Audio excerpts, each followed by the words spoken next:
What did you learn at an embarrassingly late age? Wasn't until I was 21 when I drank lactose-free milk and didn't go sit on a toilet for an hour that I realized I am lactose intolerant. I thought it was normal to shit constantly after drinking milk. My dad told me to drink milk in the morning to cleanse my stomach. Apparently my dad is also lactose intolerant and he didn't know it. Listen, I think I might be lactose intolerant because I eat one McDonald's cheeseburger and I'm ruined for the next few hours. But I don't care. I'll stay intolerant to that lactose. That pufferfish don't use air to inflate. They're filled with water? Why did I never realize that? Can you imagine if it filled itself with air somehow? It would just shoot to the surface, plus that air had to come from somewhere. The Lion King is basically Hamlet. That was Monday. I'm 41. I mean, that's fair. A lot of Disney movies are just ripoffs of Shakespeare, and a lot of movies are ripoffs of Shakespeare, let's be real. I mean, come on. I mean, that movie with Leonardo DiCaprio, Romeo and Juliet, total ripoff of Romeo and Juliet by Shakespeare. Come on. I thought it was weird when traveling Spanish-speaking countries how many people were named hermano, only to find out it means brother or bro, and my friends were just being friendly. I literally thought all these dudes were named hermano. Oh, that is an unfortunate blunder. TP stood for toilet paper. I thought to TP someone's house, you just put toilet paper over it to look like a teepee. I knew that TP stood for toilet paper, but somehow still thought it was TPing someone's house, just not connecting the dots. Hello and welcome everybody back to Ask EmKay. My name's Brandon and I'm not gonna waste any more of your time. Let's get to these questions. What's something that's clearly overpriced yet people still buy it? Pretty much anything having to do with the wedding industry is exorbitantly expensive. I couldn't believe the prices when being quoted for the venue, cake photographer, the church, dresses and tuxedos, the rings, the effing props, etc. Effing absurd that people are willing to go into massive debt for a wedding. Struggling with the same thing right now. We're looking to do a super tiny ceremony followed by a family party. I'm struggling to find a photographer who has packages that aren't a F-ton of photos in different positions and configurations, photos and videos of a whole ceremony, etc. We want some shots of the ceremony and some candids of the after party. Nothing crazy. But there's also probably a ton of things that make event photography harder than I think it is, so I'm in a weird position. I don't want to be sold more than what I want/need, but I also don't want to be an unreasonable a-hole trying to tell someone how to do their job. At least they understand that, jobs are hard. Disneyland tickets, they keep going up and the parks are always crowded. And from what my avid Disney fan friend told me, the prices are rising, but they are taking away any perks for staying on location and everything. I've never gone, but to me, it just sounds more stressful to go than fun. I was at work once at a meeting and it devolved into the other three guys all talking their strategies for going to Disney with their kids, from when to get tickets, the fast passes, food, everything. It just sounded exhausting. Alright, I'll say it. I'm a Disney hater. I don't like Disneyland. You can come for me. I don't care. Disneyland? It's more like poo-poo land. Right now, cars, at least in my area, brand new cars are few and far between, and it's not unusual to see used cars with prices 10K to 12K above what the price was a year and a half ago. It's insane. My newish car is somehow worth more now than when we bought it 3 years ago? Make it make sense. I'm going through this right now because I'm looking for a car and it's hard, okay? I can't find one. K-Cups. The difference in price per 100 grams between them and a regular bag of pre-ground coffee is absolutely insane. You can buy reusable K-Cups on Amazon made of food-grade silicone/plastic and just scoop regular old coffee in them, or you can throw away your stinky little Keurig and get a real coffee pot. I'm sorry, I shouldn't be mean. Beer at sports games. You should have seen the look on my face the first time I ordered 2 Bud Lights and a hot dog at a football game and took out a 20 thinking it would more than cover it. Tailgating suddenly made sense to me for more than just the party aspect of it. Yeah, buying alcohol anywhere other than directly from a liquor store is not a fun time for your wallet. Americans of Reddit. Without saying its name, what state do you live in? Well, mine is a square and has mountains. Kansas to the negative first power. That would be Arkansas. This is one of my favorite clues. If I'm being honest, I don't understand, but I'm glad someone did. Mormons. Utah. Soda shops. Something to do with a trail and dysentery? Oregon. Took forever. Hello, fellow Oregonian. Ew. I don't know. I think that's how you say it, and Oregonian sounds so weird. Peaches. Fellow Georgian. I had to scroll for what felt like forever. I also felt like we had to scroll forever. Forest fires. There's my state. You mean In-N-Out and? Yeah, forest fires? Oh, California. Yeah, I'm not smart, but yeah, we got it. Americans of Reddit. What's a good thing about living in America? Not much, I'll tell you that. Whoa. Honestly, if I had to pick the number one thing, I'd say the open space. The USA has so much open space that we've carved out enormous parts of the continent to permanently be just open space. The US National Park System is the crown gem of the nation. I will agree that the National Park System is actually very useful in keeping all of these basically historic locations still intact because, oh, believe you me, we would have crushed Half Dome years ago. You can go to Humane Society and pet cats for free, which is a godsend for people with allergies. I don't want a cat. I want to interact with a cat just until I explode. Wheelchair accessibility. As someone who uses a wheelchair for all ambulation, I can say the US has a leg up on that compared to other countries that I've been to. I've had multiple European friends visit me here in the US, and each one at some point in the trip commented that one of the biggest differences they noticed from their home countries was that the ADA was shockingly effective compared to its equivalents elsewhere. Almost every public building had ramps, elevators, etc. as needed. Obviously, it's not like other countries all dislike people with disabilities, just the fact we did it on such a large scale seems representative of the same kind of inclusiveness that people are also talking about in the comments about American citizenship. National and state parks. National parks are beloved destinations for both citizens and visitors from around the world. Even more people visit the state parks. With sweeping vistas, stunning forests, and incredible wildlife, amazing hiking and camping adventure, parks are one of the brightest jewels of America. State parks are seriously underrated. You can experience some amazing nature near where you live. You don't have to fly out west. I like the diversity of the landscape and natural world. I've been to mountains and deserts and mountains in deserts. Been to the ocean with the sandy beach, to lakes with sandy beaches, to lakes with rocky beaches. Been to the woods and to forests. I've seen so many different native plants, all kinds of animals and bugs. It's pretty damn cool. Some people say America's greatest idea was national parks. Yeah, it's highly commercialized, but it has preserved some awesome nature, and in the US we have some of the most amazing and diverse national parks. We have forests with trees so big you can drive through, crazy arched rock structures you can drive through, 100-foot tall sand dunes, beautiful Jurassic Park style steep mountains, Arctic wonderlands, giant canyons, and so many more amazing forest mountains, waterfalls, deserts, and so much more. Garbage disposals in sync. I thought this was almost solely an American thing. Then a few Christmases ago, I was at my grandmother's house for dinner. We live in Ireland, the UK. She scraped a little food waste right into the sink, flicked a switch under the counter, and the sink started whirring like a blender. I spent a lot of time in that house growing up, at least a few nights to months for 20 plus years, and all that time I was totally unaware that my little old grandmother in her dainty old lady house had a fucking American-style garbage disposal unit. What's the best fruit in your opinion? I like the ones that are like snacks, you know, fruit snacks. Anyways, in high school we had this massive cherry tree outside the main entrance. I would go out and gorge myself on fresh cherries straight from the tree during lunch. The best. What a nice memory. That is a nice memory. Forbidden. Oh, forbidden fruit. Hey yo, you're being wild. Well, I was gonna go with tomatoes, but decided to be less controversial. My favorite fruits are the ones that are also vegetables. Cucumbers, tomatoes, and bell peppers.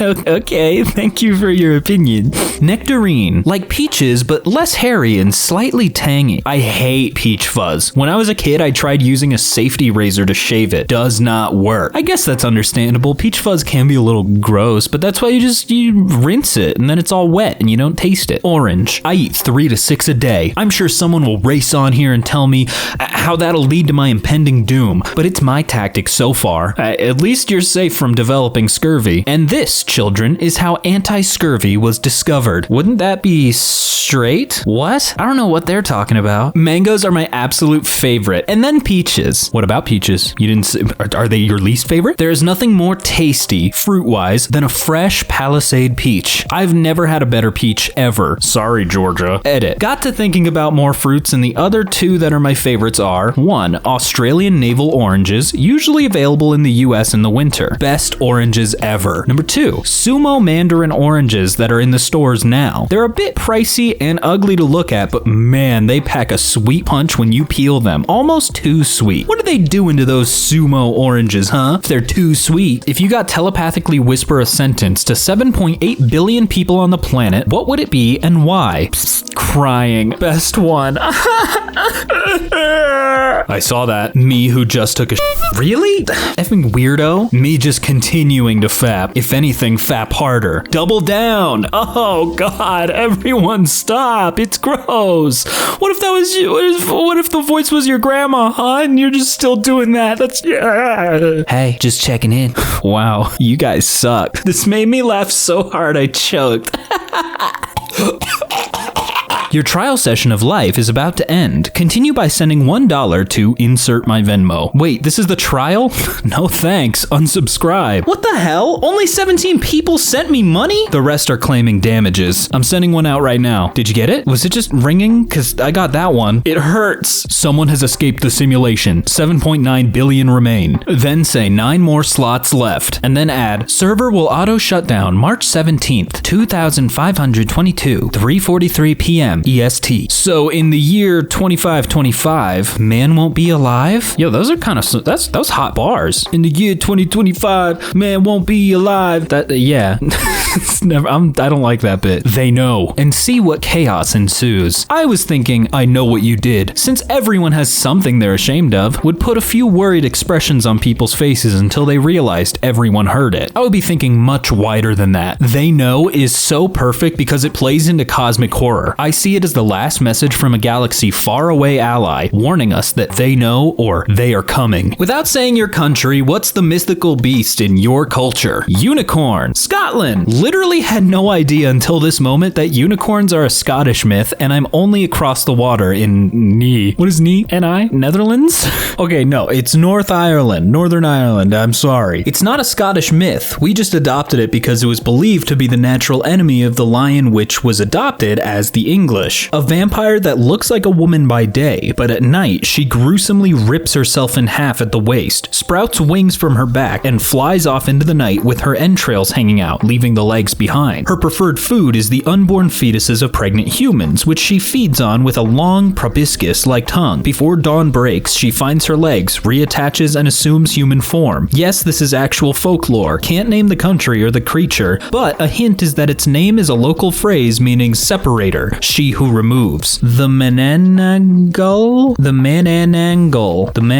Manang from the Philippines translates to the remover or to separate. Yeah, that's the best kind of reading for that name you're getting. I'm sorry. Jackalope. I grew up thinking jackalopes were real. My dad has the head of one hanging up in his garage. I was an adult when he told me he made it in high school. They're not real. There is a disease that causes jackrabbits to have growths come out of their skulls. That's likely the origin. Man, those MFs are hanging all over offices and garages in Texas. I saw those years ago and it just looks like someone thought it would be funny to put horns on a rabbit. My favorite is Nakin, a naked fiddle player who lured young women into rivers and drowned them. Occasionally he'll appear as a white horse instead, and once you're on his back, you can't get off. There is also the Skogsra, a wood spirit whose back is a hollow log and she has a fox's tail. She will lure men into the forest and they are never seen again. Loads of others too. Sweden, my favorite for how effing dark it is in the milling. Also, Play Year Walk is based on Swedish myths and legends. Mirlingar are terrible. Almost feels more like all different Asian ghosts than the rest of the Swedish folklore. I'm so sorry. I cannot pronounce these words. I'm so dumb. I'm sorry. The chupacabras. Man,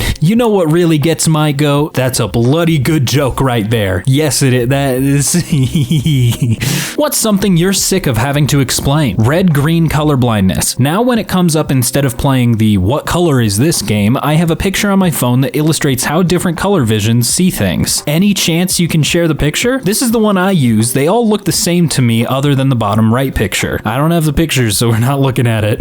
The difference between a debit card versus a credit card. Yeah, I have to explain this to adults on a daily basis. My mom gets on to me for using credit for everything. Daily purchases, bills, etc. I pay it off monthly and have never paid interest. Just don't spend outside your income. I get cash back, so I actually get paid to use my credit. Why would I use my debit? Bonus, fraud on your debit card is more inconvenient than fraud on your credit card. The bank will fight harder and quicker to fix their money, and you're not out of any actual funds in the meantime. I get it though, spending on credit can easily get out of control. Surrounds and rears are two different speaker locations, and neither of them go in the ceiling. This feels like a rich person thing who, they have the time and money to set up surround sound speakers. The difference between type 1 and type 2 diabetes. As a type 1 diabetic, I get asked this all the time, or people confuse type 1 with type 2. They're very different diseases. My significant other has type 3C diabetes. We don't even try to explain it. We just say he got the beatus. I didn't even know there was a third type. I didn't either.